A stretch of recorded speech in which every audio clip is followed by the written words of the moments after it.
Sejam todos bem-vindos ao AutoritaCast, o podcast onde a sua história valida a sua autoridade. Hoje eu tenho uma convidada super especial. Ela é professora, historiadora, escritora, palestrante e também vamos falar de uma outra área que ela atua mais do meio para o final, já dando spoiler aqui. Eu tô aqui com a Nina Quirina, é um prazer te receber, Nina. Que alegria você aqui aproveitou a vinda para São Paulo para visitar o nosso podcast. Seja muito bem-vinda. Obrigado, Ingrid. Como é um prazer que eu estou aqui mais uma vez, né?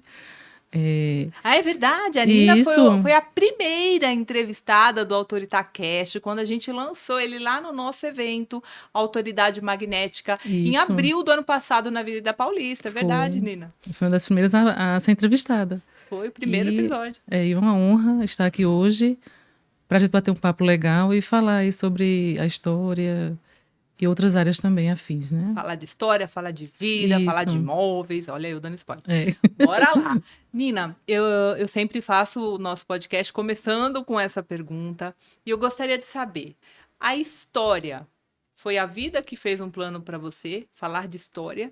Ou você fez um plano de vida para ser historiadora?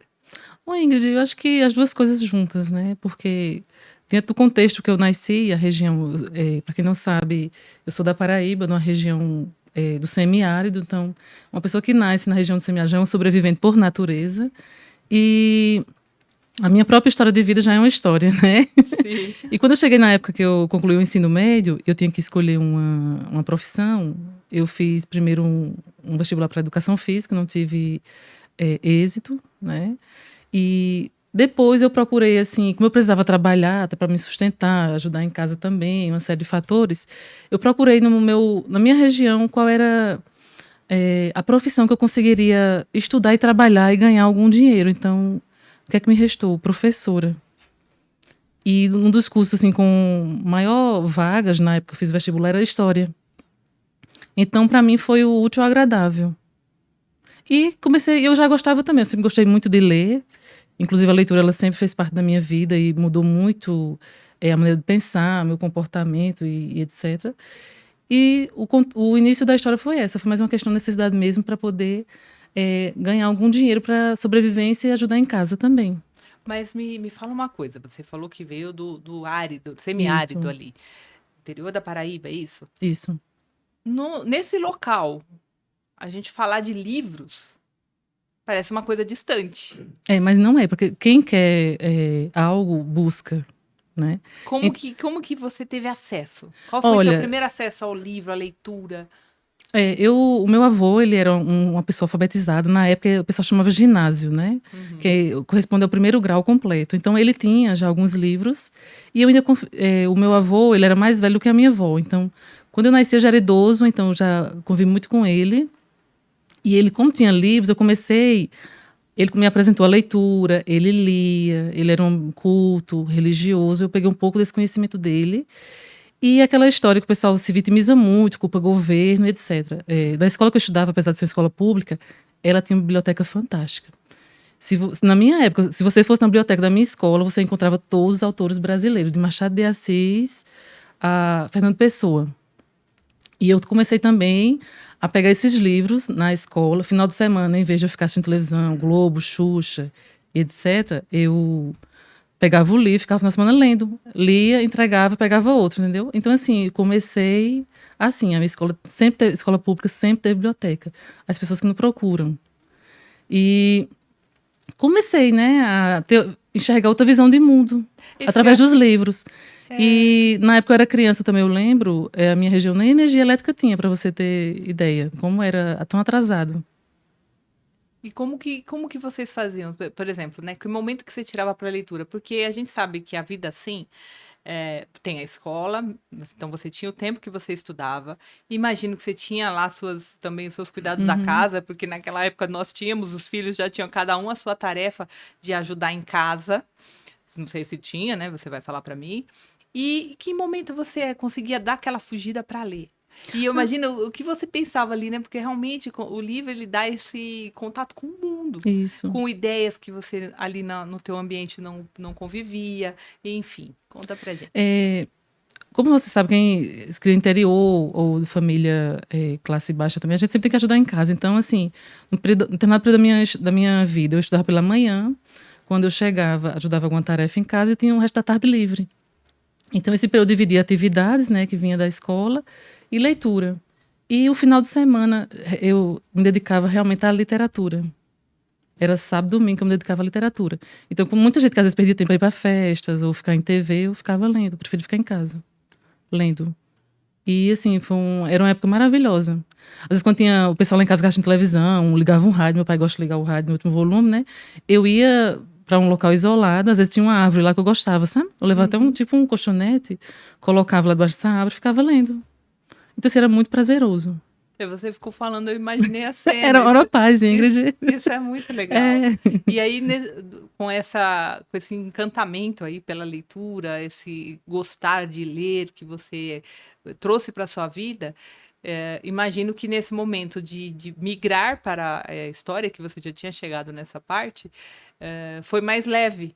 Né? Foi realmente, sim. como você falou, um encontro, né, de um pouco do que a vida trouxe com um pouco do que você também escolheu naquele momento. Apesar das opções não serem tão enormes assim ali de cursos, né, na tipo área. Assim, eu tinha uma coisa na minha cabeça, eu não queria seguir o mesmo ciclo dos jovens da minha idade da região. Por quê? Para os homens, a maioria, quando terminava o ensino médio, ou migrava para a região sudeste para conseguir um trabalho e conseguir como é que eu posso falar? Um trabalho para ajudar a família, né? Uhum. E as moças geralmente já saíam do ensino médio já com um namorado e casava. E já ia ser mãe. Então, ali já não conseguia mais sair daquele ciclo. E eu não queria isso para minha vida. Eu queria quebrar esse ciclo, entendeu? Eu não queria viver nessa mesma roda, né? Que fica girando e você não sai do lugar. E eu buscava sair desse ciclo. Eu não queria, de jeito nenhum. E como que você fez para romper esse ciclo? Estudando e buscando alternativas de sair daquele meio social. A gente fala, hoje em dia, na internet a gente ouve muito falar, né, que você é resultado das mesas que você senta. Isso. A gente não falava isso antigamente, mas a gente sempre falou do ambiente. Com quem você convive também. Com quem a gente convive, para se afastar das pessoas que não te agregam. A gente aprendeu com os pais, né, não ande com maus elementos. Isso mesmo. Enfim, quem é da nossa geração teve uma criação já dessa maneira, dessa forma, né? Mas hoje se usa esse termo. Então, assim, o resultado da sua vida, ele vem também das mesas que você senta.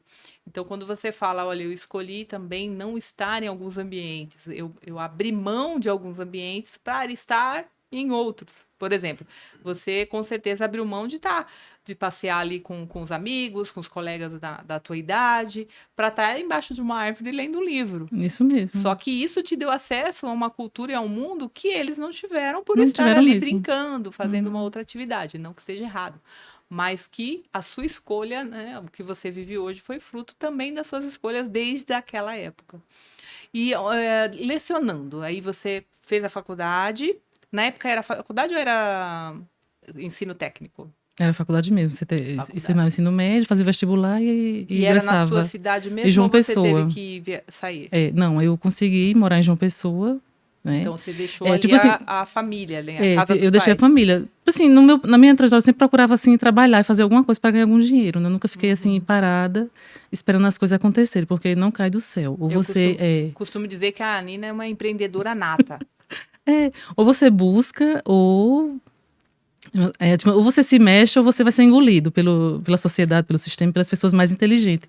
Então você tem que buscar também meios de você estar à frente do seu parceiro ali, do pessoa que está do seu lado. Então eu sempre busquei esses métodos, né? E na época eu enxerguei que na minha região lá, na Paraíba, no Nordeste de maneira geral, uma das possibilidades que você tem de você ascender, digamos, um pouco socialmente, é através da política. Uhum. Seja você candidato ou você chalerando alguém. Envolvido. Então, quando eu percebi que tinha esse meio de você transitar e subindo degrau, eu ingressei por esse caminho. Né? Tanto que eu fui para João Pessoa, fiquei morando em João Pessoa durante 11 anos. Aí, nesse período, eu trabalhei, ministrei aulas, terminei meu curso, fiz especialização, até conhecer o meu marido, casar e morar em São Luís do Maranhão.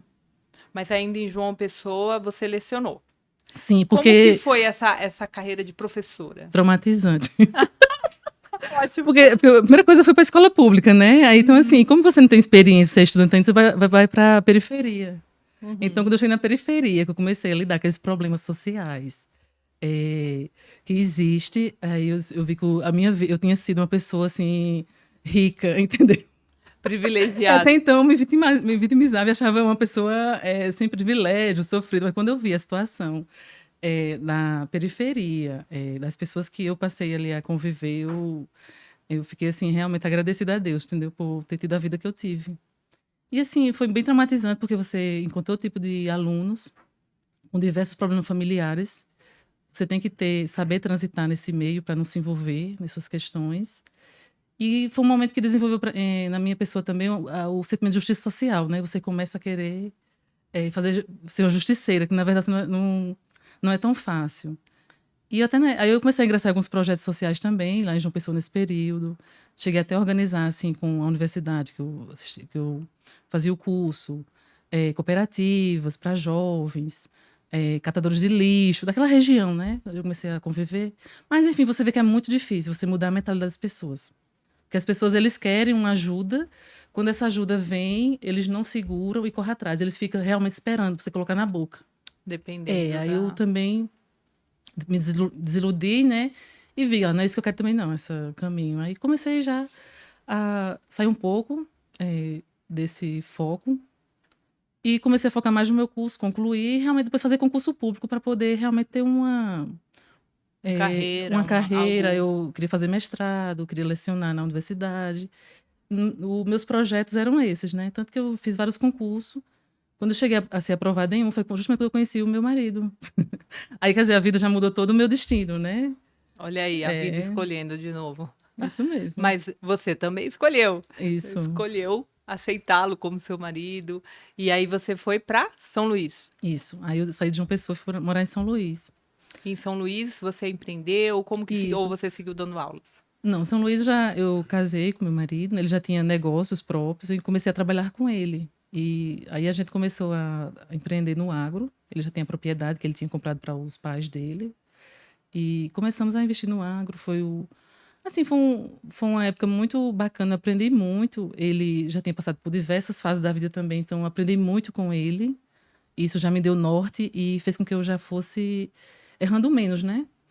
Porque quando você casa com alguém que já tem uma maturidade, experiência, ele já lhe ensina muito. Por mais que ele não queira, mas nas atitudes, na fala, No você vai exemplo? aprendendo. É igual o que eu tinha aprendido com o meu avô, que foi a base para mim, com o meu marido também eu aprendi muita coisa, continuo aprendendo, né? Com as experiências de vida dele. E hoje eu já consigo fazer boas escolhas e trilhando um caminho que realmente eu quero, que vem me trazer satisfação e felicidade pessoal. Sim, isso é muito bacana, É, porque não deixa de ser um mentor, digamos assim, né? isso. Você tem alguém que já passou por aquela jornada. Infelizmente, hoje, a palavra mentor, ela tá com uma conotação batida, negativa, mas o verdadeiro mentor é isso. É, É aquele que já passou por uma jornada, já percorreu um caminho, já, muitas vezes, já teve que aprender ele errando para passar essa jornada depois para frente. É um caminho que você economiza. Porque tem gente que fala assim: eu vou aprender errando. Não, não é inteligente. Se eu posso não. aprender acertando com quem já errou e já aprendeu e pode me ensinar, é um investimento, é muito mais inteligente do que você falar, não, vou aprender, eu aprendo com os meus erros. Eu prefiro aprender ainda mais com os meus acertos. Isso Porque mesmo. isso faz acelerar nossa jornada, nosso processo, nosso rendimento, nosso retorno, né, de vida, de qualidade de vida e até financeiro, né, na maioria dos casos. E daí você ali já não deu mais aula, porém a história nunca saiu da sua vida. Não. E eu queria falando um pouquinho de história. Me conta uma história relacionada àquela, sabe aquela história que não tem no livro da escola? É assim que você fala, poxa, isso aqui é engano, na escola é ensinado só uma parte, ou não é ensinado, ou é ensinado até uma outra história errada, porque quando eu descobri algumas coisas aí Quando eu era criança, aprendi de uma forma. Quando eu descobri, aí falando do descobrimento do Brasil, que tinham escondido toda uma outra parte da história, os índios já estavam aqui, gente. E eu quando era criança, a gente sabia que tinha índio, mas não, a história não foi contada daquele jeito. Então eu queria que você, uma curiosidade, que você compartilhasse com a gente, com quem está em casa, alguma história que no livro de história da escola não é contada dessa forma, uma curiosidade da história. Eu também aprendi assim, né? Até eu realmente começar a fazer o curso, sair da universidade e procurar estudar por conta própria. Eu descobri muitas coisas que eu mesmo fui, digamos assim, em tese enganada. E a gente sabe que a história ela é escrita por vencedores. Então, quem vence é quem conta a história e conta o que quer. E muitas coisas são omitidas, né? A gente vê na história várias coisas que foram apagadas de propósito. Tipo, um deles é a Biblioteca de Alexandria, que foi incendiada e se perdeu muitos conhecimentos. Tem a Biblioteca de Bagdá, também tinha muitos conhecimentos, então se perderam ao longo dos séculos.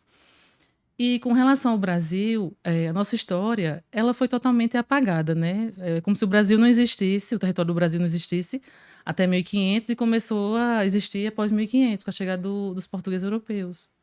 E a gente sabe que existe hoje pesquisas, livros que falam que antes de chegar os portugueses já tinham povos que visitavam o território brasileiro.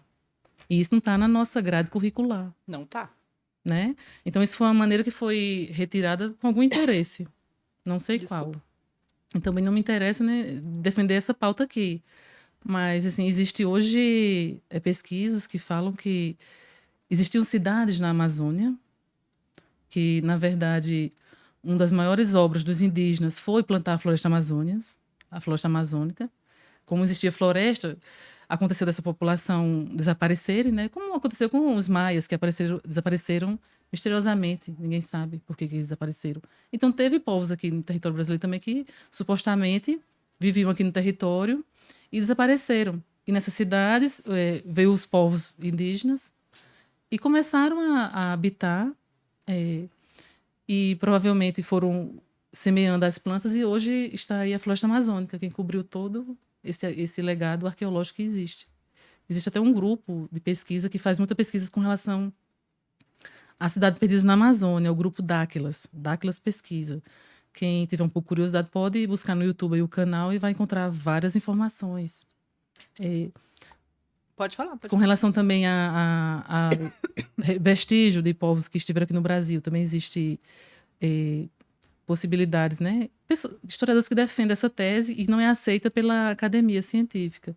Que os fenícios também estiveram aqui no Brasil e faziam comércio marítimo com os indígenas, os povos que habitavam aqui. E existem vestígios que provam isso, mas não é aceito pela história oficial. Então, isso é realmente assim, é como se a gente não tivesse uma história antes de Portugal. Claro que a formação do Brasil, que a gente vive hoje, que a gente tem, graças aos europeus que vieram aqui e formaram toda a sociedade brasileira.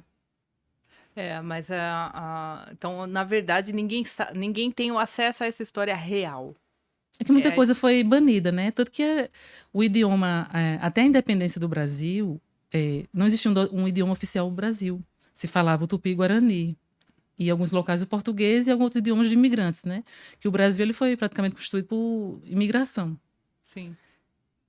Após a independência, que se gerou a necessidade de uma identidade nacional, que foi criar bandeira, hino e Constituição, aí foi que realmente teve que oficializar o idioma. Aí foi justamente o português. Você vê que o português não é nem um nome original, porque já existia o português de Portugal. Isso. E como eles que vieram, ficou o idioma deles. Tanto que o nosso assim. segundo imperador, Dom Pedro II, ele falava tupi-guarani. Era um dos idiomas que ele falava. Ele falava diversos idiomas e um dos era o tupi-guarani. Justamente porque era uma das línguas principais do Brasil. E como que você faz? Aí é uma curiosidade minha. E aí imagino que quem está em casa também deve ter essa curiosidade. Como que você faz para encontrar esses vestígios? Porque não deixa de ser quase que um trabalho investigativo. Para você encontrar fontes, como você citou aí um site.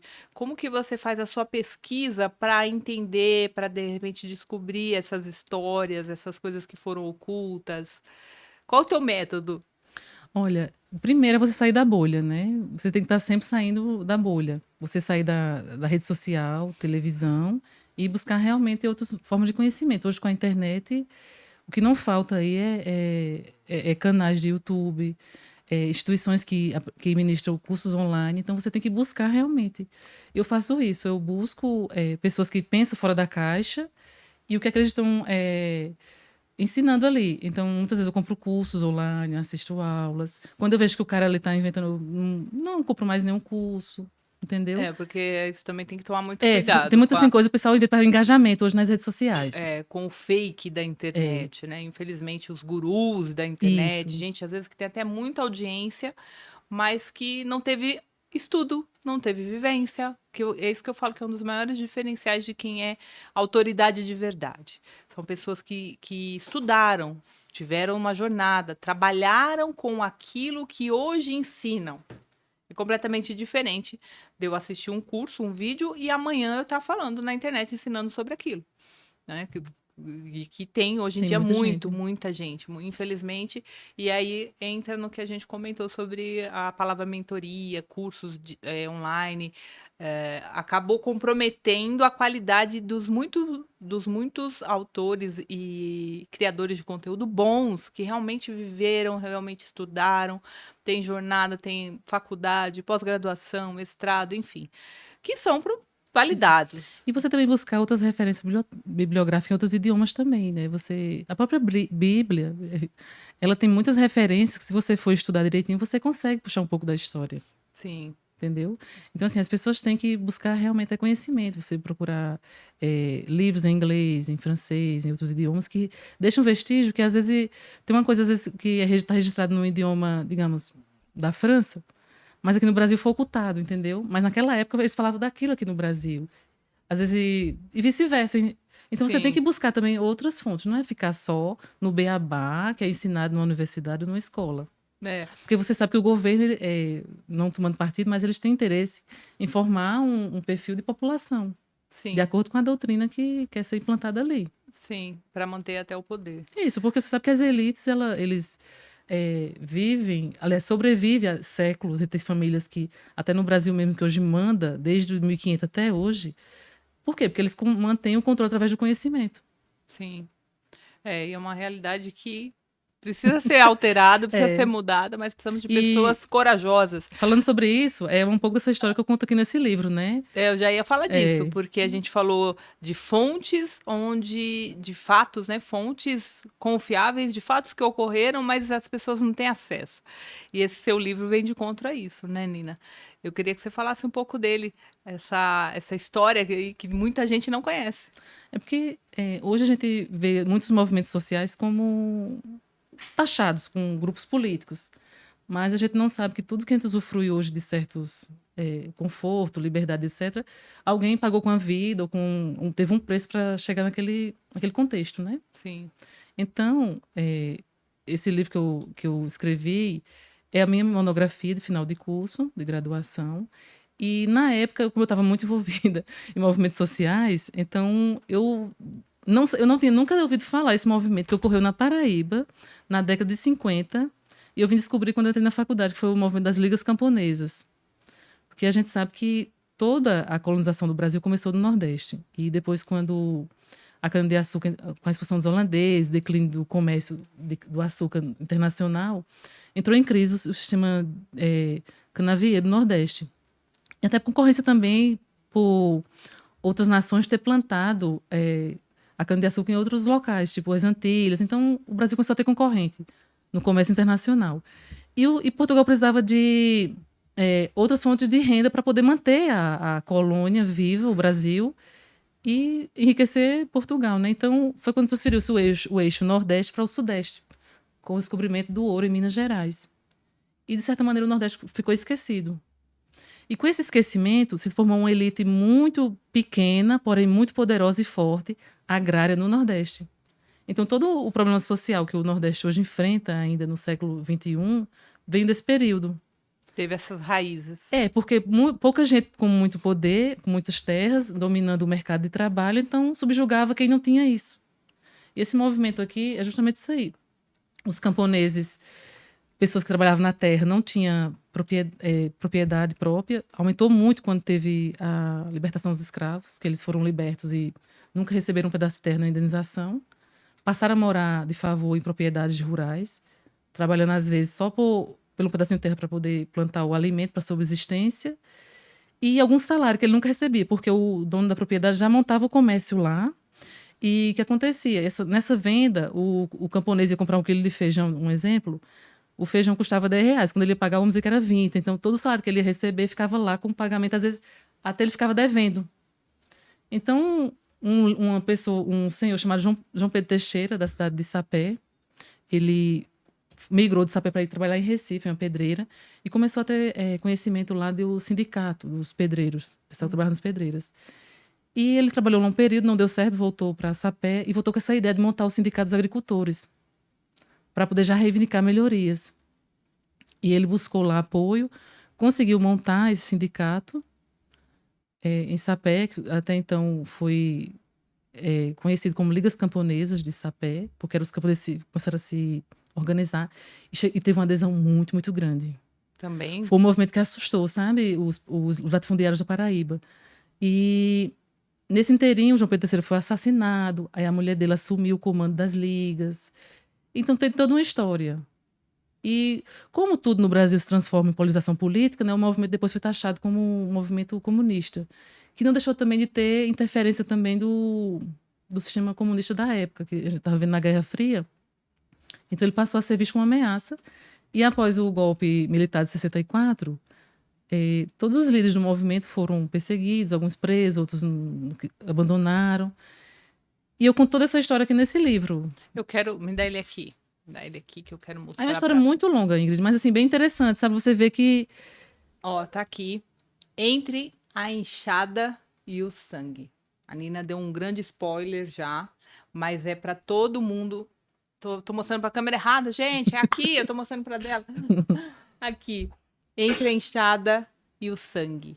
A autora Nina Quirino, ela que fez essa pesquisa, essa história fantástica que eu também não conhecia. E hoje eu vou receber o meu autografado.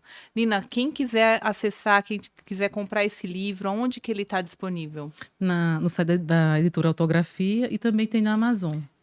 Ah, que legal. Eu vou até trocar aqui, ó, meu porta-celular. Eu vou colocar o livro, deixar ele aqui com a gente, na nossa mesa do Autoritacast, até E o o final. bom é que é um movimento genuinamente brasileiro e da Paraíba, sabe? Então, as ligas camponesas, ela foi tão forte na época que chegou até a ter a atenção dos Estados Unidos. Como estava o período da Guerra do Vietnã, os Estados ficaram até com medo do Nordeste tornar um novo Vietnã. É tanto que no governo do John Kennedy ele chegou a mandar. Eu até uma época eu cheguei a encontrar ele mandava cesta básica para os nordestinos, sabe? Para evitar que pessoas mais se filiassem ao movimento, porque realmente era questão de fome e seca, né? E aí o Nordeste, nessa época, era totalmente abandono. E com a chegada dos militares no poder, aí que o Nordeste começou realmente a ser lembrado também já um pouquinho. Sim. Os militares começaram a fazer obras estruturantes, inclusive foi a BR-235. Eu não falei não, mas eu estou dando já um pouquinho de aula, né? Que aí começou a empregar os nordestinos, que muitos não tinham onde fazer uma fonte de renda, né? Começaram a trabalhar nas obras do governo. Muitos açudes, sabe? Até minha família, parte de mãe, eles têm muitos açudes que foram os militares que fizeram usando mão de obra mesmo, de camponeses. Aí deu mais aquela acalmada na questão da fome e miséria. Aliviou. Tipo assim, você trabalhava, era as frente de emergência que tinha na época de seca. Emergência. Isso. Você trabalhava lá para o governo fazendo alguma obra pública e recebia um salário. Entendi. Então, aí começou já o Nordeste ser um pouquinho um lembrado. Mas, assim, é uma história muito interessante. Para quem tem curiosidade, vale a pena ler. E é interessante, como você falou, né? Muitas vezes a pessoa não entende por que hoje o Nordeste está como está. Né? Mas tem as raízes, tem a história por trás de tudo isso. E quando a gente não conhece a história, a gente é refém do que contam pra gente. Isso mesmo. E, assim, até eu tenho familiares que migraram por falta de oportunidade de trabalho no Nordeste. Principalmente o nordestino antigamente, ele migrava para o eixo sul-sudeste, né? Sul e sudeste. Sul não, nem tanto, mas o sudeste. Depois teve a onda de Brasília também, na construção de Brasília. Muitos nordestinos vieram, boa parte da mão de obra que não era necessitado tanta qualificação, foi nordestina também na construção de Brasília. E era esse tipo de situação que vive o Nordeste. Até hoje, nem tanto, né? Mas, assim, no século XIX e XX foi bem... A bem gente polêmico. tem essa questão até hoje, né? São Paulo, Rio de Janeiro, que recebeu muitos nordestinos porque saíam de lá para tentar ter uma vida melhor aqui. E aqui muitas vezes eram maltratados, enfim, estigmatizados. E ainda bem que isso mudou, mas infelizmente nós sabemos que Uhum. não eliminou totalmente, né, esse preconceito, enfim. Eu costumo falar para o pessoal que vai ter um movimento reverso agora, sabe? O pessoal vai sair do sul e sudeste para ir pro nordeste. Não, e é É, verdade. Depois a gente vai falar um pouquinho aqui isso. de alguns locais aí que estão em franco crescimento, onde o turismo tem crescido, mas eu não vou falar disso agora. É porque também o Brasil ele também é um país muito grande, né? Ele Sim. tem uma diversidade cultural Um muito país gigante. riquíssimo, É. mas que muitas vezes não, como a gente falou, né, por interesses políticos não está sendo. Sim, Pode voltando assim falar. para essa questão também assim de transição, né? Quando eu mudei da Paraíba para João Pessoa, que a Paraíba não é um estado rico. Aliás, desculpa, da Paraíba para o Maranhão, a Paraíba não é um estado rico, mas quando eu cheguei no Maranhão eu tomei um choque de realidade também, você acredita? Com a questão, assim, cultural e de miséria que o Maranhão vivenciava no período que eu cheguei lá. Eu fiquei, assim, no Você percebeu que era impactante. pior do Foi, do que a que a Paraíba, do que tudo que Paraíba. eu já tinha vivenciado. Olha só. Né? Às vezes a gente acha que onde a gente está não é bom. Quando você muda, né, você observa que existem pessoas em... Mas aí também questão estrutural também, sabe? Que às vezes as pessoas também não querem mudar aquele contexto. Sim. É muito delicado você falar sobre isso. É o que a gente falou, né? Não, aí não tem como. Sempre vai esbarrar em questões Isso, políticas, políticas e culturais também, que as próprias pessoas culturais. têm rejeição e mudanças. Sim, sim. Que a gente falou um pouquinho num episódio que a gente teve aí com uma pessoa muito querida, conhecida sua, que É. foi o episódio anterior, que Uhum. foi com o Eduardo Quirino, seu esposo, seu amado esposo. E ele falou um pouquinho disso, né? Da questão da mentalidade, enfim. Mas bora voltando para a história. Livro. Ok, estamos aqui, já temos o canal. Inclusive, a gente vai colocar aqui na legenda depois do vídeo, do nosso podcast, para as pessoas que quiserem acessar. Maravilhoso. Mas nós temos também aí um curso que você lançou, né, recentemente, um curso de história, para quem quer saber um pouco. Aqui foi quê? 1%, nem 1% do que a Nina tem aí de conhecimento, de história do Brasil para trazer para a gente. Como que tá para você esse curso? Onde a pessoa pode acessar esse curso? Como que foi para você gravar as aulas? Olha, foi bem trabalhoso, que eu não tinha experiência. E, assim, hoje eu observo no curso, eu noto que teve falhas, mas foi o primeiro, né? Aí eu sempre falo para o pessoal, teu curso não ficou bom, mas eu consegui gravar. É. E para quem quer comprar, ele tá disponível, tem um link no meu Instagram. Eu tenho uma página de venda também, ninaquirino.com.br, que aí lá tem o link, você é direcionado para a plataforma da Hotmart. Ele está disponível na Hotmart para compras. Se você queira comprar o meu curso, tem todo esse passo para vocês adquirirem. E, assim, eu passei por várias fases da minha vida, né? E depois eu vi que eu poderia, além de agregar meu conhecimento, fazer algumas fontes de renda também, né? E eu vejo que hoje você não precisa montar um curso físico com estrutura cara, é uma despesa altíssima durante o mês, uma responsabilidade enorme. Se você pode hoje usar a tecnologia. Eu ia falar dessa transição com você. A professora, historiadora, né? Chegou a dar aula na sala de aula, então você teve a A experiência para mim foi, experiência. como eu falei, foi traumatizante. Você teve do outro lado, e aí veio, né, o digital, a internet, o YouTube, os vídeos, o Google, enfim. Como que foi para você? Você era uma pessoa, você falou desde o começo aqui, que sempre foi tímida.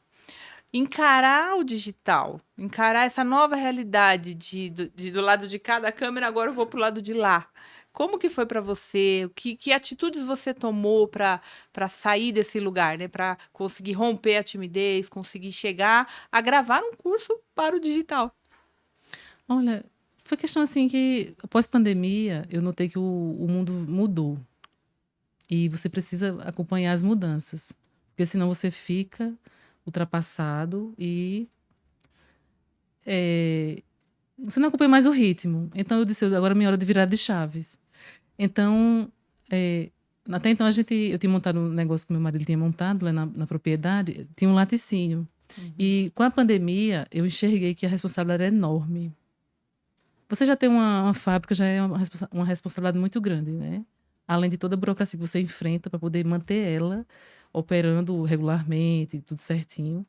E a questão também, quando eu vi a pandemia, que eu analisei as coisas, eu vi a responsabilidade que é você ter funcionário, pessoas ali dependendo de você, e eu quis fazer uma mudança de vida radical.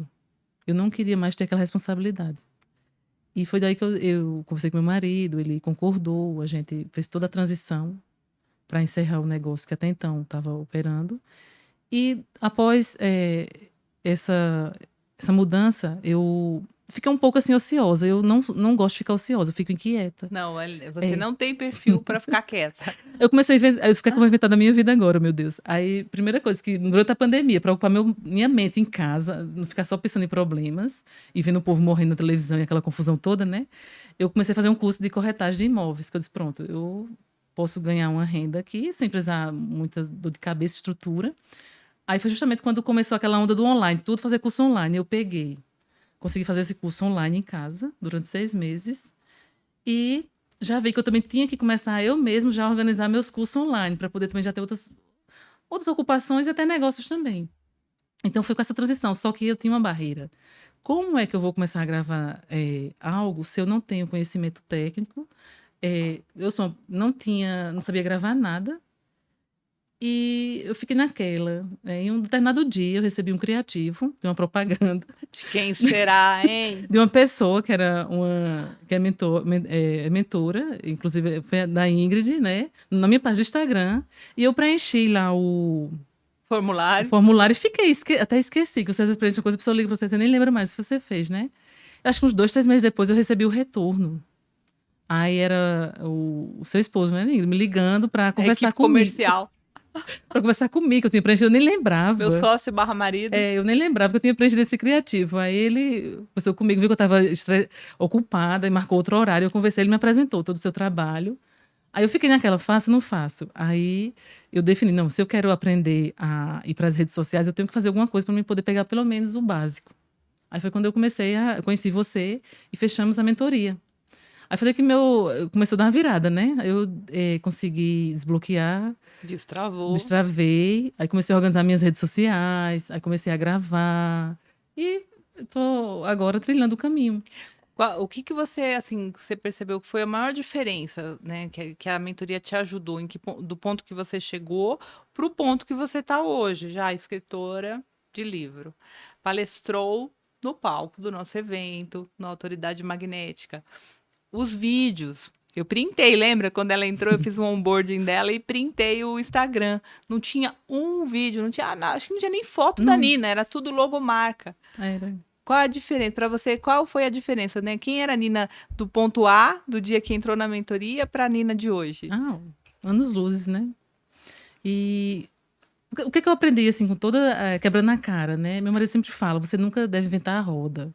Você tem que contratar alguém que já fez a roda, já está operando ela. Então, eu levando, assim, porrada, sofrendo, eu comecei a fazer isso.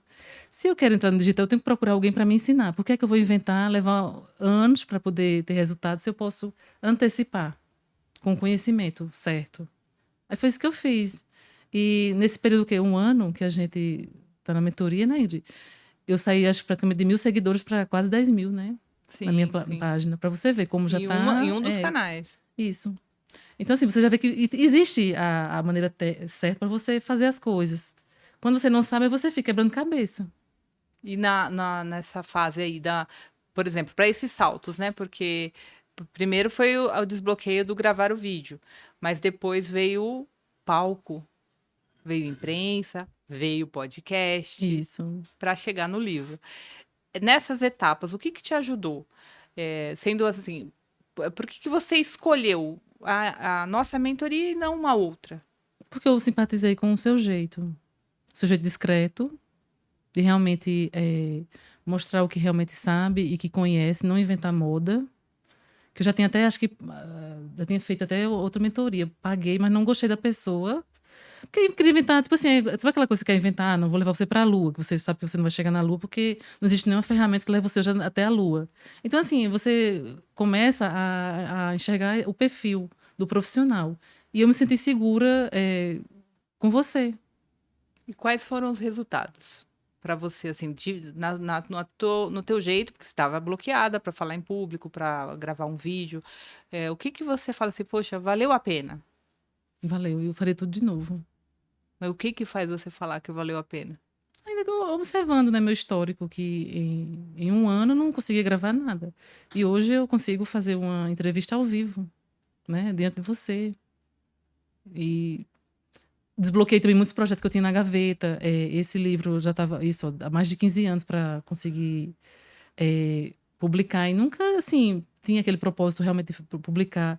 Eu já estou escrevendo outro livro agora, que é a história do meu marido. Olha só, É, saiu já peguei o gosto, sabe? Porque, já pegou o assim, gosto. desde quando eu conheci ele, eu achei a história dele, assim, coisa de cinema, sabe? Roteiro de Hollywood. Então, eu até falei para ele, vou escrever a história do teu livro. Aí nunca também tinha colocado isso como prioridade. E já estou praticamente com o livro pronto, falta agora só ajustes para... Eu creio que no próximo mês ou no segundo a gente já esteja mandando para a editora. E bora lançar aqui em São Paulo, hein? Vamos Entendeu? aproveitar. A gente faz o lançamento deste livro aqui em São Paulo, que ainda não foi feito, e já faz também o lançamento do novo livro. Pois é, porque você, como entrevistou a história, o meu marido, a história dele é muito bonita. Então, assim, eu disse, não, Maravilhosa. isso aqui não pode ser Ficar perdida. guardado na gaveta, É, de jeito até nenhum. porque você sabe que essa geração atual, que eu sou contemporânea, o pessoal não valoriza. Uhum, Não é verdade? sim. Eu valorizo por quê? Porque eu dou muito valor às histórias dos idosos, das pessoas que construíram, os legados, sabe? Mas essa turma que tá aí não valoriza. Então, se você não registrar, daqui a 10, 15 anos, 20, ninguém nem lembra. Sim, é verdade. Temos que deixar esse legado, né? Porque Aí isso é um pessoas que legado. realmente fazem a diferencial como eu posso falar, nos bastidores. Sim, Porque sim. as pessoas costumam muito acompanhar celebridades, influências da moda, mas quem realmente trabalha e deixa um legado, as pessoas não lembram. E que se não trouxerem a história a público, também não vão ser lembradas. Porque é isso que é a nossa causa aqui, né? Que é trazer a autoridade que essa pessoa já tem pela história dela, a jornada dela já deu uma autoridade, já validou, mas muitas vezes está guardadinho. A pessoa não veio dar uma entrevista, nunca, né, nunca tentou escrever um livro. E hoje, gente, tem muito acesso, né? Tem formas, como você falou, claro. Tem os bons e os maus profissionais. Aí você tem que saber quem você vai colocar do teu lado. Se essa pessoa vai ser um guru da internet ou se é um mentor realmente que você vai ter acesso para facilitar o teu caminho, que vai te guiar. Ele não vai fazer por você, mas ele vai te guiar. E nesse momento, eu vejo isso, as pessoas assim excelentes, médicos, advogados, arquitetos, profissionais nível ouro, que já fizeram faculdade, já têm a vivência, atenderam muitos pacientes, atenderam muitos clientes, já fizeram mestrado, graduação, tudo. Já são doutores nas suas áreas e continuam participando de congresso, investindo alto em seminários, congresso da área, mas que não são reconhecidos ainda como referência, porque não estão mostrando isso para o mundo. Que falta vir para o lado de cá. Que aí não tem jeito, né? Hoje tem internet, a pessoa vai. Quando ela vai pesquisar, por exemplo, um médico hoje, normalmente ela vai, mesmo que seja uma indicação, hein? Que fica aqui um alerta também. Às vezes é uma indicação de alguém conhecido, de confiança, mas ela vai olhar na internet. Ah, é? Quem é? Deixa eu dar uma olhada aqui. Se ela não passa a uma incongruência do que ela ouviu de bom daquele médico, com a imagem que ela encontra na internet, que vai aí site, rede social, seja o Google, e hoje a IA também é muito importante para indicação. Então, a pessoa chega a ter uma incongruência, ela fala: "Nossa, mas ele falou que ele é tão bom, mas aqui na internet tem um outro que parece melhor que ele". E muitas vezes não é, Não é. só que sabe mostrar. Sabe se vender, Então, né? sabe mostrar uma autoridade, muitas vezes, que ele nem tem, mas que ele aprendeu a fazer o marketing. Sabe que eu já me decepcionei com pessoas assim, na internet era uma coisa, quando eu conheci, Não é verdade? É, E eu já passei por infelizmente, isso. hoje tá cheio. Então eu falo, sai, diamante, sai da gaveta. Arrume a sua autoridade, organize, aprenda aquilo que você ainda não sabe, tem métodos para isso, para que as pessoas reconheçam. Como foi o teu caso, né? Você é uma joia rara ali, só que estava guardadinha. No momento que você conseguiu, né, romper esse ciclo, você tem essa autoridade hoje. Você olha para o teu Instagram, tem ali portal de relevância, como Valor Econômico, por exemplo, já saiu matéria, que a gente vai falar agora de um outro ramo que você atua. E mais, né? Podcasts, enfim, não só o meu, já participou de outras entrevistas. É isso, ser visto como autoridade que você já tem, mas ser reconhecido, ser referência na sua área. Eu acho que isso que as pessoas estão. Ainda tem muito profissional muito bom que ainda está dormindo no ponto. E a IA agravou muito isso, porque hoje a IA, eu brinco que ela pode alucinar às vezes, né? Que ela dá uma alucinada. Mas ela não inventa dados, ela tira do algoritmo. É. Então, ela tira da onde? Seu nome está onde na internet? O que, que a IA, se eu jogar aqui teu nome hoje na IA, o que, que ela vai encontrar sobre você, sobre a sua carreira? Né? Ela hoje já está indicando. Então, se eu não estou com a minha relevância, com o meu nome ali no site, no portal, muitas vezes dependendo da área, no Google Meu Negócio, eu já estou aqui ensinando, no Google Meu Negócio, você não, para IA você não existe. Então, atentem, atentem. A Nina já está fazendo, já fez e faz a lição de casa muito bem feita. Porque Por sempre está isso, aprendendo, né, Yuri? por Cada dia isso surge uma que ferramenta nova, uma novidade no mercado. Você tem que estar sempre antenado. inclusive IA também, eu vejo que você está sempre buscando esse conhecimento, então não parou no Eu já tempo. uso a IA para muitas coisas. Já. Inclusive, acho que foi em dezembro, meu esposo teve uma crise, hernia de disco, e eu já estava em uma pessoa, eu fiquei desesperada, né? E eu fui na IA, busquei, coloquei assim lá, mandei o comando, né? Traga o nome de 3 melhores reumatologistas em João Pessoa. Ela mandou 3, né? Com o contato, telefone, tudo. E o primeiro que eu recebi lá, o número 1, que ela vem, né, na ordem, eu liguei, foi o que atendeu ele, já deu aquela um paliativo, sabe? Pra melhoria dele. Pra você ver como. Não falei? Já está E indicando. várias coisas que eu busco hoje em dia, eu já vou logo pra IA. Questão de restaurante mesmo, locais, eu pergunto muito pra IA. Até passagens aéreas, às vezes quando eu tô ocupada, eu jogo lá, traga, tipo assim, um voo de tal lugar para outro. Traga os melhores preços, nas 3 companhias, só tem 3 também no Brasil, né? Ela já manda um resumo, sabe? Ela já faz um É, trabalho que quando você eu leva um volto, tempo. aí eu nem perco tempo, nem na site de companhia nenhuma, já vou direto naquela mandou o resumo ali. Ah, a Azul tá mais barata, então eu vou direto pra Azul, compro. Às vezes até um produto também eu quero comprar alguma coisa.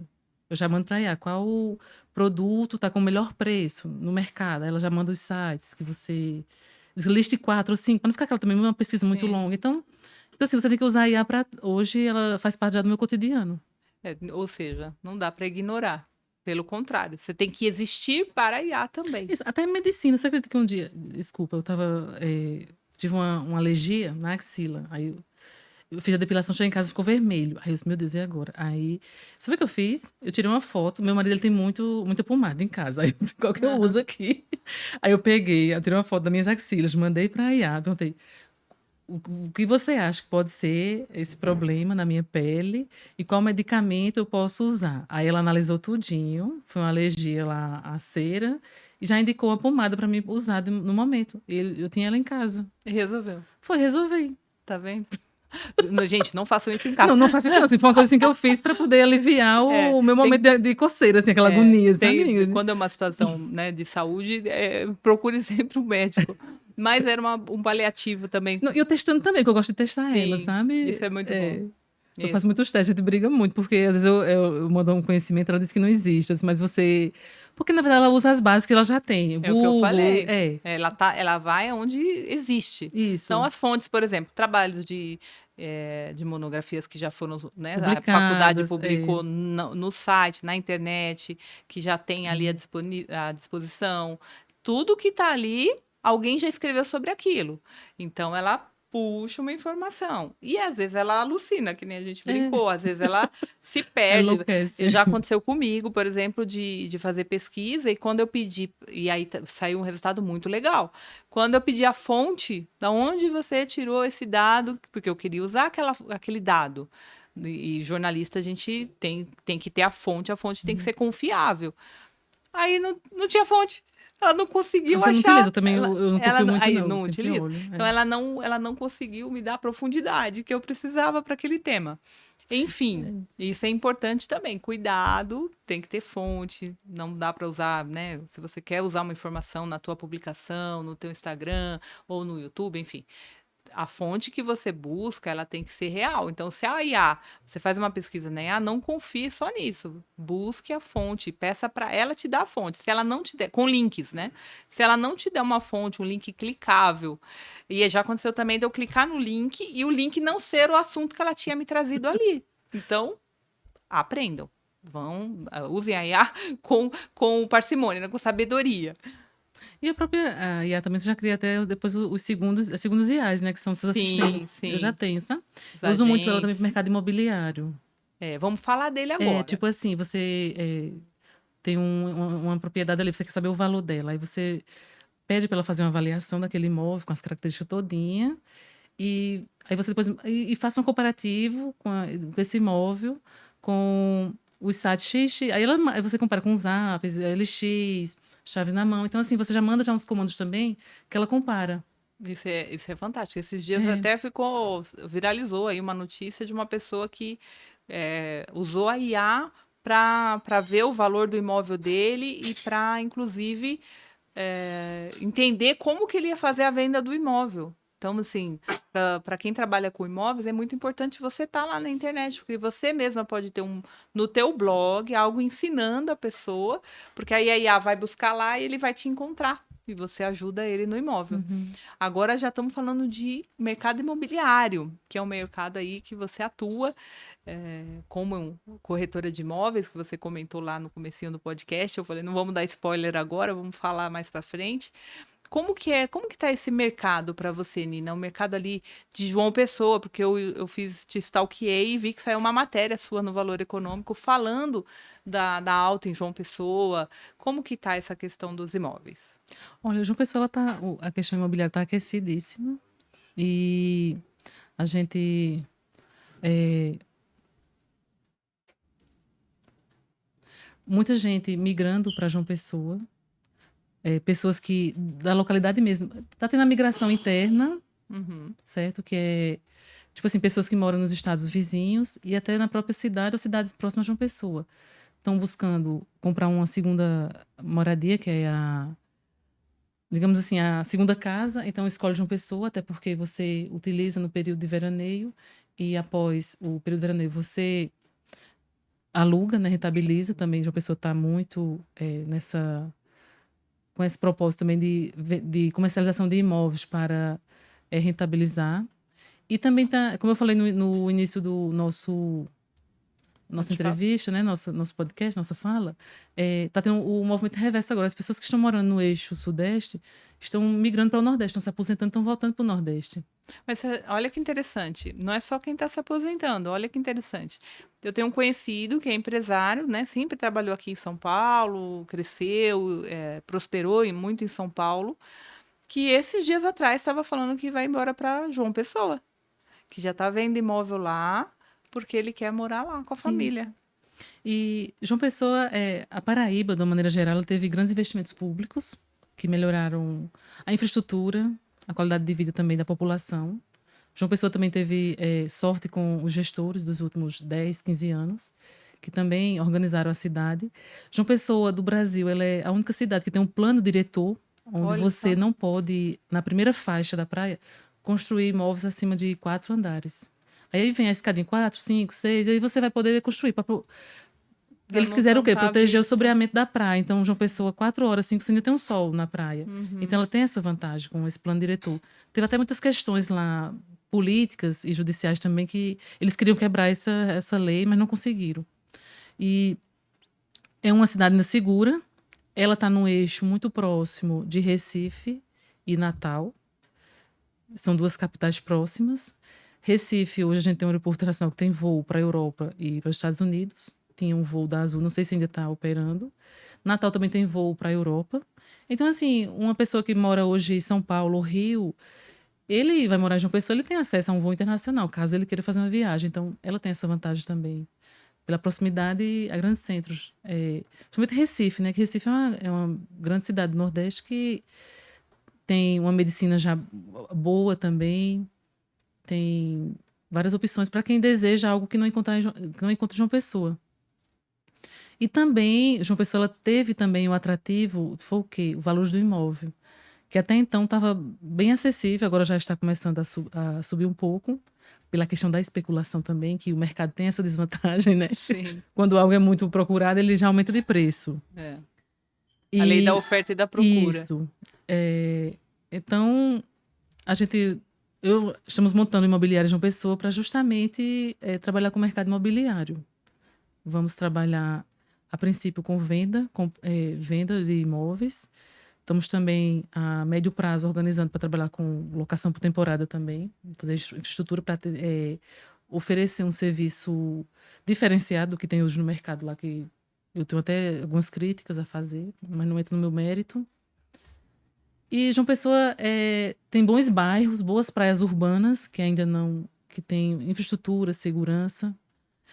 O governo investiu muito em lazer, então João Pessoa, no período do verão, ele recebe vários eventos que traz muito turista. Agora mesmo, nesse período, mês de março, está tendo um evento que é jogos internacionais. Então tem gente do mundo todo lá participando de jogos de areia. E isso aquece muito o mercado imobiliário, principalmente o mercado de imóveis para temporada. E para quem está buscando esse investimento, ou igual esse meu colega que está mudando para tem a pretensão de morar em João Pessoa, qual que é a tua indicação? Eu não vou falar a tua dica, porque eu não gosto dessa palavra. Não é dica, você não dá dica, você é profissional e você pode dar direcionamento.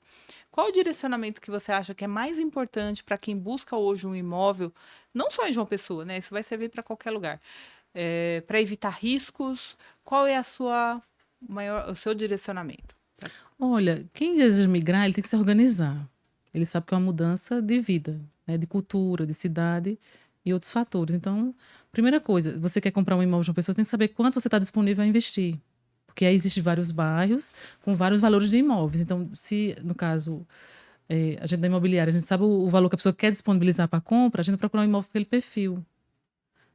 E você tem os bairros que são classe alta, classe média e a classe mais baixa. Então, a gente tem que saber a primeira coisa, quanto é que aquela pessoa quer investir no imóvel. Outra coisa também, a pessoa também buscar já uma estrutura, pesquisar o bairro, se tem o que ele precisa, escola, se a pessoa é casada, se aquele bairro vai atender com uma boa escola, com clínicas, com segurança, supermercado. Então, tem que ver esses detalhes para você fazer uma migração certa, sem ter depois arrependimentos, porque você mudar de uma cidade, investir e depois retornar é bem traumático, do meu ponto de vista. Então, por isso que tem que buscar um profissional. Que tem muitos profissionais do mercado, mas muitos não dão esse suporte. Não, só quer fazer a Porque venda. a nossa filosofia não é só a venda, é você é você, assim, vender não é você fazer a venda, é você ajudar aquela pessoa a realizar o sonho, seja ele uma casa própria, seja o sonho de mudar para uma cidade que vai ter uma qualidade de vida melhor, vai ter mais uma segurança, vai ter uma vida mais tranquila, na qual você possa conviver com o seu filho, com a sua esposa mais tempo, entendeu? Então a gente tem que saber o que é que aquele cliente quer para poder ver como podemos ajudar ele da melhor maneira possível. Isso eu acho legal no seu trabalho, que tem esse diferencial, porque eu, pelo menos, todas as vezes que eu busquei um imóvel, algum lugar para morar ou investir, foi me apresentado só o imóvel. Aí não apresenta o bairro, né? Não, A infraestrutura não, que não. A não ser, vamos falar aqui, né? A não ser aqueles panfletos para prédio, lançamento de prédios aqui em São Paulo, por exemplo. A gente tem um jornalzinho que eles distribuem no Farol, porque como proibiu a entrega de panfleto só com o empreendimento, eles fazem um jornal e dentro do jornal tem o empreendimento. E aí ali naquele jornal eles colocam o mapinha e aí tem o shopping perto, às vezes tá ali, shopping a 10 minutos de trem bala, porque muitas vezes de carro você não leva só 10 minutos, mas eles colocam ali para chamar atenção para aquele empreendimento, o shopping, a farmácia, o supermercado grande, o hipermercado, né? Enfim. Mas tem a indicação de que tem esses lugares perto daquele empreendimento. Mas isso é o máximo e isso serve para empreendimentos que ainda vão ser construídos. Mas ali no dia a dia de imobiliária, de corretores, eu não vejo esse diferencial, sabe? Do que você falou. Pensar a realidade da pessoa, da vida. Então, eu tenho ali um filho, eu preciso de uma escola por perto. Eu não quero, né, ainda mais em São Isso. Paulo, pegar um trânsito gigante para levar 2 horas para atravessar para levar minha filha e depois ter que buscar dali 4 horas. Então, essa questão aí é um grande diferencial do seu trabalho. Eu acho que parabéns por É. você ter essa visão. Recentemente, nós recebemos um cliente de Brasília, meu irmão que atendeu ele. Então, esse cliente ele vai se aposentar nos próximos 2 anos e quer sair de Brasília e morar em João Pessoa. Já quer comprar um imóvel. Aí ele já tem feito um contato com vários corretores, querem vender logo um imóvel e tal. Aí ele foi lá, meu irmão pegou o contato do meu irmão foi buscar ele no aeroporto, a gente conseguiu uma hospedagem para ele, tudo assim, aquele apoio. Aquele cuidado, aquele catering. Isso. Aí ele tem um valor X para comprar um imóvel, porém, o bairro que ele quer comprar um imóvel não tem um valor completo. Ele não tem um valor completo. A gente fosse, assim, digamos, se ele quisesse pegar a comissão, Tivesse preocupado só vendia com no o outro dinheiro. bairro, mas ele quer morar na perto da praia. Olha, sabe o que o senhor vai fazer? Falei com meu irmão, o senhor vai juntar mais o dinheiro, se organize. Quando o senhor já tiver com o dinheiro que ele quer comprar à vista, o senhor vem, a gente procura o imóvel para o senhor, do jeito que o senhor quer Personalizado. e compra o senhor, se precisar de uma reforma, a gente ajuda o senhor a fazer a reforma no gerenciamento. E o senhor ficar feliz, porque não é só você vender o imóvel e pegar a comissão e esquecer o cliente. Ali você faz uma amizade. Sim, e no caso E ele dele... tem 2 anos para se organizar para morar em João Pessoa. E ele tinha um dinheiro no precatório para receber ainda. Então, assim, ele vai ter, nesse período, dinheiro. Sim, mas se vocês tivessem interessado, como você falou, né, só no lucro rápido, você ia atender aquele cliente entregando para ele o que ele não queria, o que não ia satisfazer, não ia realizar o sonho dele. E lá na frente, com certeza, ele ia ter problemas, ia querer mudar dali. Mas não, vocês visam realmente a entrega da qualidade, o Isso. que é o maior diferencial. Ele tem 2 anos para se planejar com calma. Sim. Isso é um exemplo. Aí ele falou, não, agora pois eu não vou mais largar vocês. Quando eu for comprar meu imóvel, agora já vou ficar com vocês para comprar. Agora, você citou aí um exemplo. Agora, mais um direcionamento para a gente partir para o encerramento, para a questão de segurança, documentação, que infelizmente também nesse ramo tem muito golpe, imóvel que já tem proprietário e é vendido quando a pessoa descobre, comprou, gato por lebre, na verdade não existia. Enfim, qual que é o direcionamento em questão da segurança jurídica para quem está buscando um imóvel? Índia, a primeira coisa é procurar um profissional. Você não vai fazer uma cirurgia de coração com um ginecologista. Bom Né? exemplo. Então, assim, eu acho que a pessoa, você, quando quer comprar um imóvel com segurança, tem que procurar uma imobiliária séria, um corretor responsável, que ali ele já vai ter feito todo o estudo. Tipo assim, pelo menos a nossa imobiliária, a gente trabalha com um estudo prévio. A gente já, quando faz a captação de um imóvel, a gente não pega um imóvel já com problema. E se tiver o problema, às vezes tem pessoas que gostam de comprar um imóvel com problema para ter uma compra com desconto. Sim. Ele também esclarece. Mas é procurar o profissional sério e honesto para fazer o trâmite da sua venda. Nunca querer fazer uma venda, aliás, uma venda ou uma compra com pessoas que aparecem do nada. Que acontece muito isso. As pessoas hoje têm pena de pagar uma comissão para um corretor para ter uma assessoria segura. Aí fica com. Aí o barato sai caro. Isso, A pessoa não acontece quer muito pagar, não quer pagar o corretor, enfim, Porque a acha que é caro. Não comissão, sei, e aí cai no golpe. Pois é. Aí perde tudo. Já vi gente falando, era o único dinheiro que eu tinha, investi, perdi tudo. É triste, mas a pessoa tentou o caminho mais fácil, que normalmente não é o melhor. Não é, entendeu? Então você tem que procurar uma imobiliária séria, um corretor sério, para fazer todo o processo de compra e venda com você. Aí você vai buscar todas as documentações, licenças, já dá uma assessoria até na documentação, com escritura de cartório, tudo. Então, as pessoas querem encurtar o caminho por não quererem pagar uma comissão, cai na mão de qualquer pessoa, às vezes até o vizinho quer fazer a venda ou a compra, ou intermediação da venda e da compra, e no final não tem assessoria nenhuma. Aí pega um imóvel cheio de problema, às vezes até numa localização ruim também, que se influencia muito. Sim. Às vezes você comprou um imóvel, você comprou na época do verão. Aí ninguém conta que ele tem a rua alaga. Quando vem o período de inverno, aí alaga a rua toda. E aí, você vai fazer o quê? Vai derrubar o imóvel? Vai largar? Não.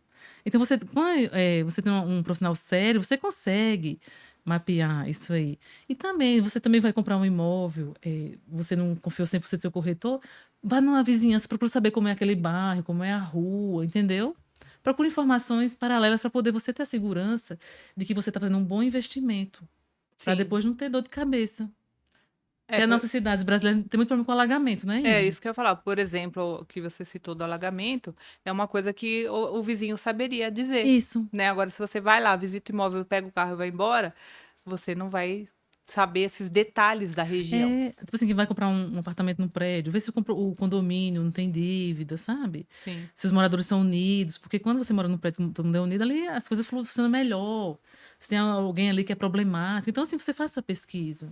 Não vá Sim. só pela emoção. Sim, isso é muito importante. Acho que é um direcionamento riquíssimo que você tá dando aqui, que muitas vezes é ignorado, É, mas custa muito caro custa. ignorar esse Eu já direcionamento. passei por isso, sabia, Ingrid? Por agir por emoção e cometer erros, que depois eu tive que ter muito trabalho para consertar, É, eu também, eu também. né? Nós somos humanos, falhamos, né? O primeiro imóvel, tem uma irmã que comprou um imóvel numa rua que alaga, mas tudo isso por falta de conhecimento. Até falei num outro episódio aqui, que o povo sofre por falta de conhecimento. Então, por isso que a gente está aqui, né? Estamos partindo para os minutos finais. Foi um prazer conversar com você, Nina. É sempre um prazer te reencontrar, como a gente mora aí em cidades diferentes, São Paulo. Mas, ó, logo em breve teremos novidade. Oh, com certeza, né, Ingrid? Irei para João Isso. Pessoa. Já fica aqui, ó. Estamos para marcar aí uma data, mas vamos para lá fazer um projeto bem legal que a gente tá desenvolvendo. Então teremos novidade. Eu queria que você desse um recadinho para o pessoal que está em casa, falasse um pouquinho onde encontrar a Nina, seus cursos, seu livro. Pode. Pessoal, meu nome artístico é Nina Quirino. Quem Ótimo. quiser comprar meu livro, ele hoje está na Amazon e no site da editora Autografia. Também pode entrar em contato pelas minhas redes sociais, que vocês vão conseguir adquirir diretamente comigo. Com relação à compra de imóveis de João Pessoa, eu tenho o Instagram @corretora Adeilda Cabral. Estamos organizando agora já a imobiliária. Já temos também o Instagram da imobiliária, que é a Cássia Imóveis, @Cássia Imóveis, no Instagram. Estamos começando um negócio há pouco tempo, porém entrando no mercado já com muita estrutura, organização e responsabilidade e seriedade, que é isso que a gente quer levar para o nosso cliente. Compromisso, seriedade e fazer negócios transparentes. Tem o meu curso também, como eu falei, vocês podem adquirir através das minhas redes sociais. Lá tem todos os passos para vocês fazerem as Tá no compras. link da bio o Da curso, né? bio, da minha bio do Instagram. Nina Quirino. Eu sou Isso. Nina Quirino. E também eu recomendo essa grande profissional que é Ingrid Fausto, que mudou a minha vida e pode mudar a de vocês também. Ah, maravilhosa. Eu só tenho que agradecer, Nina. Para mim, eu falo, o pessoal fala, você ensina. Não, eu aprendo.